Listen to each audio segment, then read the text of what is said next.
India Lengang Kuki militant sing Sawali Makai Irang Loiroi. India Lengang Kuki militant sing Sawali Makai state Asidanena Tana Leba, Santi Oiba Amadi Puna Hingminabagi Wafam Lamna Laikigani Amadi, Irang to Loikire Haina Delimite Coordinating Committee, CMC Sina Fundokre, Nasi New Delida Committee as in a Sinduna Panto Kiba Paumi Singa Unabada, Matagi Wafam Asigi, Committee Asigi, Musing na Tangkibani, Paumi Singa Unabaduda, DMCC spokesperson Dr. Bobo, Advisor Hizam Razen Amadi, CMCC Women Wing spokesperson Kaisam Sangita Saruyaki. Paumi Singa Unabada, Adugi Matangda, Committee Asina Tadrok Bashirol Amada, India Lengang Kuki militanting Yokatuna Kankatuna Lay Makai, Kaidong the Tokliba Irangasi, Loikiro Irangasi, Lushingi Hirabadi, Lengang Manaba meeting the Yenduna Tabakta Wamatauta Hiradli. Is that the President role Tangrabamadun Security Forcing na Assam Rifle ki Kutangda, Kuki militant sing Taram na Okiba, Ashima Karikaramba, Nungi Agenda Laibano Haiba, Wafam Tamduna. India gi failed oiraba Burma policy toklo haina Fondoki.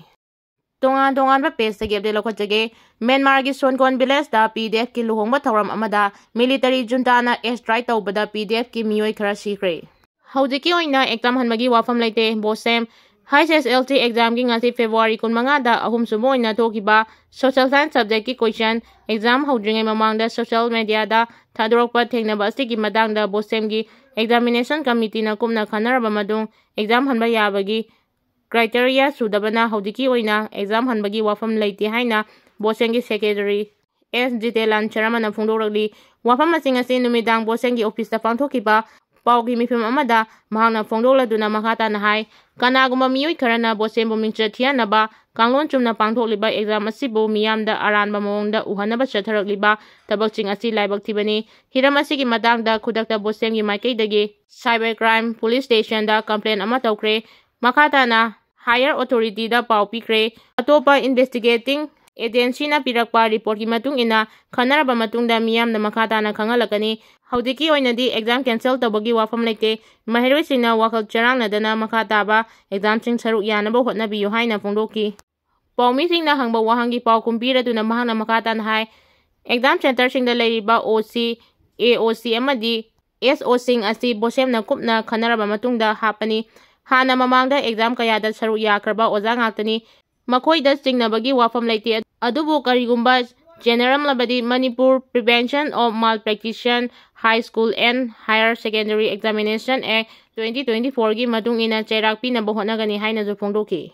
PM Modi bu Manipur miyam na ngaiduna laki amasong ngasi sumakata na ngairi Joyma Ramesh. Manipur da thokliba tha kunitoi sujilaglaba irang asigi haurakpa matamdagi hauna Manipur gi miyam na leibak asigi Prime Minister Narendra Modi na Manipur da laktuna irang asibu loisinanaba Hona haningbagi apamba phongdoktuna ngaiduna lakiba adu ngasi phawa Prime Minister Narendra Modi na Manipur da laktuna Manipur gi irang asibu laksinduna mahusagum tangdu leitaba handilhanaba haktengnana honaba leitri haina INC gi General Secretary in Charge Communication Joyma Ramesh na PM Modi bu pendaba phongdoragli panba yabadi haukiba nomaiding numitagi Madhya Pradesh Bihar amadi Assam da numit humnigi khongchada Chawkha Thaurangi project kayaga mari lainana Prime Minister Narendra Modi na hariba state sing asida khongchali adubu tha kunithoi fajilaga daraba irangna kamthengna waraba asanga yumthangnana leiriba Manipurda Prime Minister Narendra Modi na lakpagi wafam leitri Prime Minister Narendra Modi na Manipur gi irang asina